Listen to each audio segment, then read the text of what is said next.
John Gottman, a marriage researcher and relationship psychologist, spent 30 years watching couples argue.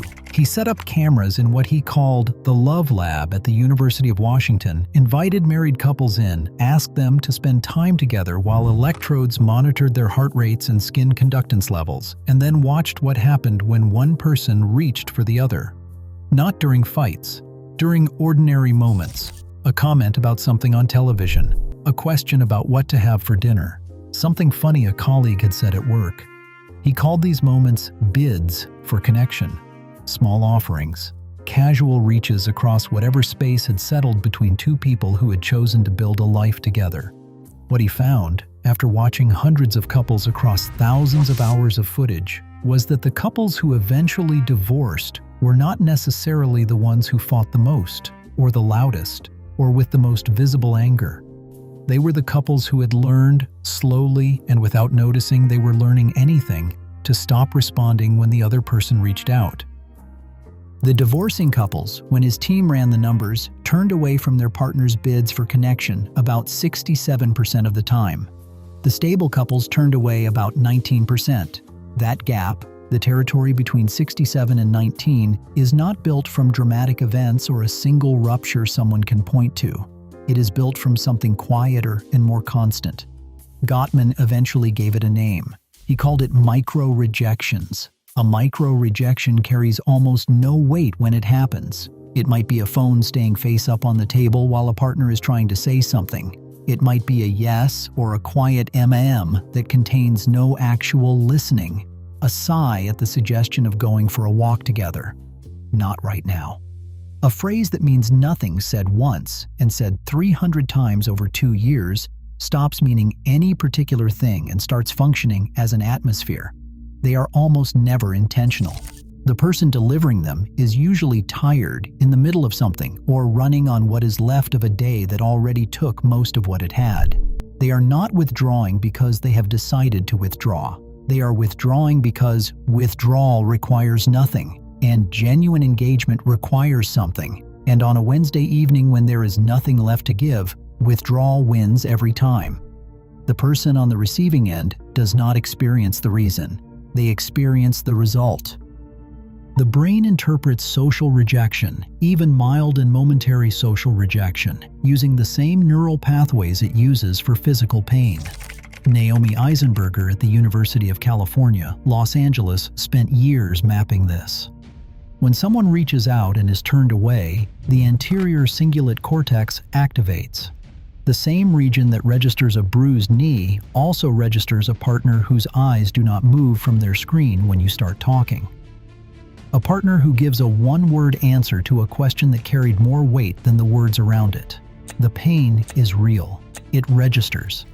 And the mind, which is fundamentally in the business of protecting the body from repeated harm, keeps a record, not as a conscious grievance, but as a set of learned expectations about what happens when you reach. The cultural story about emotional labor in marriage runs in a specific direction. Men are the withdrawers. Women do the relational work. Women monitor the relationship's temperature, raise the hard conversations, carry the awareness of what's been left unsaid. Men go quiet and call it fine. There is data behind parts of that story, but there is also data that complicates it considerably, and that data rarely makes it into the popular conversation. In the ordinary texture of long-term married life, husbands initiate bids for connection with more frequency than is commonly acknowledged. The bids tend to be smaller and quieter than what gets recognized as emotional connection. They do not usually arrive as requests for a serious conversation. They arrive as a hand on a shoulder while passing through the kitchen, a joke about something they saw online, a question about whether she had heard back about the thing she mentioned last week. They are easy to miss, partly because they are low-key, and partly because they do not announce themselves as bids for anything in particular. But they are bids. And when they are missed, when the hand on the shoulder produces no shift, when the joke gets a half smile in silence, when the question gets answered, but not in a way that suggests the answer mattered, the person making them begins, gradually, to make fewer of them, not as a strategy, not as a decision reached consciously, as a reflex. The mind that has registered rejection enough times starts to stop presenting itself to more of it. The husband who has reached across the kitchen 100 times and felt nothing come back stops reaching. He doesn't sit down one evening and resolve to stop. He just stops, the way you stop pressing a bruise, not because you decided to, but because pressing it hurts, and you worked out that not pressing it hurts less. He gets quieter. He stops mentioning things. He stops suggesting things. And he learns, without knowing he's learning anything, to take up less of the space between them. There is a particular moment that Gottman's research describes without quite naming. The husband sitting in his car in the driveway before going inside. He has been wherever the day took him, and he knows the house is full of things waiting for him. He knows what it will feel like to walk in. He knows the difference between entering a space where something is waiting for him and entering a space where demands are waiting for him. He sits there. 5 minutes, maybe 10. Then he goes in. He says he is fine, because fine is what you say when fine is the easiest answer. And it has been the easiest answer for long enough that it has stopped feeling like a choice. The car in the driveway is not the beginning of anything. It is what the beginning eventually becomes, once the beginning has had enough time to compound. The signs of emotional distance in a marriage are usually legible before either person gives them a name. There is a specific quality to the silence in a house where two people have stopped turning toward each other. Conversations become logistical. Schedules, the children's things, the decisions that cannot wait. The shared vocabulary that couples build over years, the references, the callbacks, the shorthand for a whole history, starts to thin. Physical contact becomes purposeful rather than incidental. There's no event, there's no argument anyone can pinpoint as the moment things changed. There's just a gradual cooling that, because it was gradual, doesn't feel like a specific thing until the cooling is already complete.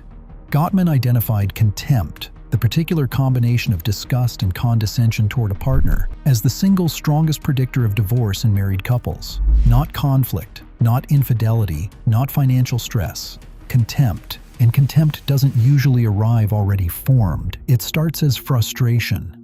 Frustration at bids that go unmet, at a need that isn't seen, at the accumulated weight of reaching and not being met, until the frustration turns inward and, unable to go anywhere, turns outward with an edge it didn't start with. By the time contempt is visible in a marriage, in the way a simple request gets handled, in a specific tone that wasn't always there, in the flatness where warmth used to be automatic, the micro-rejections have been accumulating for a long time. The contempt isn't the beginning of the story, it's what the beginning eventually becomes. A researcher named Shirley Glass published work in 2003 on what she called the wall and windows model of emotional intimacy. Glass was a clinical psychologist who spent years working with couples navigating infidelity. Her central observation was that the erosion of closeness within a marriage almost always preceded the development of closeness outside it, not necessarily in the form of a physical affair.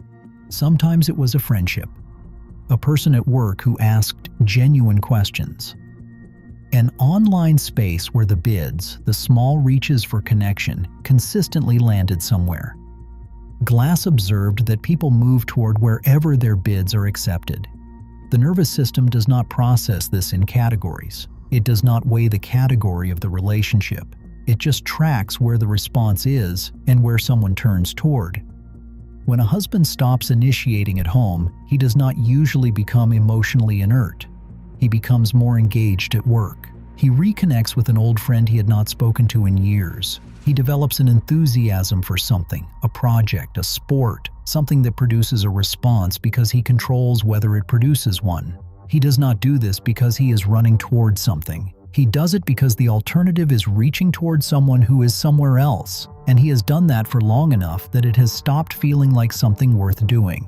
None of this requires bad intent. None of it requires a decision. It just requires enough small rejections to redirect the current. The standard advice for couples experiencing distance is to communicate. Say what you need. Have the hard conversation. Be vulnerable. Open up.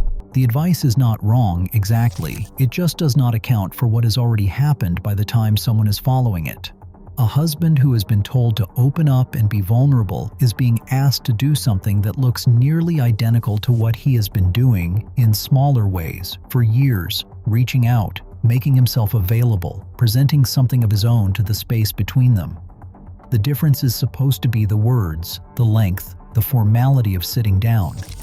The expectation is that doing it this way will produce a different result than doing it all the other ways that did not.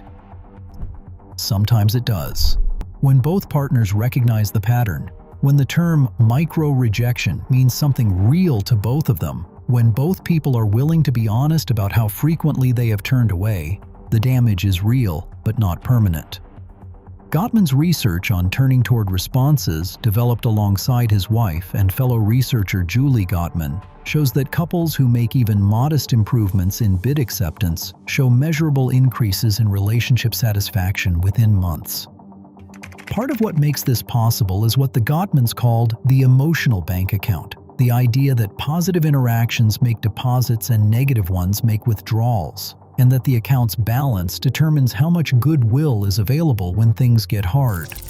Their research suggested a ratio of roughly 5-to-1, what became known as the 5-to-1 ratio, as a marker of stable relationships. The scale of the repair does not have to match the scale of the damage. A modest, consistent shift in the direction of turning toward, answering the bid, acknowledging the hand on the shoulder, looking up from the phone, compounds the way the damage compounded. The problem is not that the tool does not work.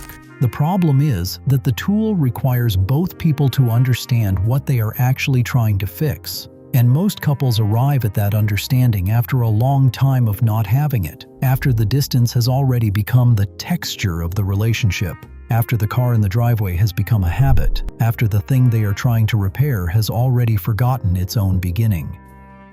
The Love Lab studies produced a number that holds up oddly well when you go back to it. After observing couples interact for periods as short as 15 minutes, Gottman's team could predict with roughly 91% accuracy which couples would divorce within several years. 15 minutes, 91%. The predictors were not the arguments. Conflict alone does not predict divorce reliably, and some of the most reliably stable couples Gottman studied fought frequently and loudly.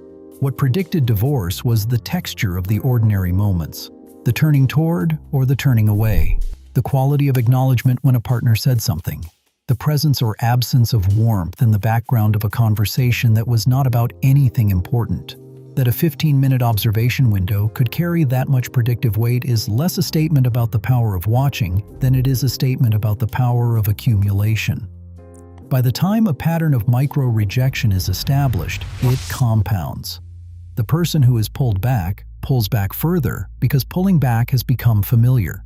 The person who has stopped reaching stops reaching further because reaching has become something that costs more than it returns. The gap does not stay constant. It widens. When marriages end slowly, not in a single decisive rupture, but in the long, quiet process that ends up described as growing apart, or falling out of love, or becoming different people, this is the mechanism underneath the language. Not a mystery, not fundamental incompatibility that only revealed itself over time. A very long series of small moments, most of them unnoticed when they happened, and in each one, a hand extended toward another person, and the other person somewhere else, and the hand coming back empty, until one day it just stopped going out.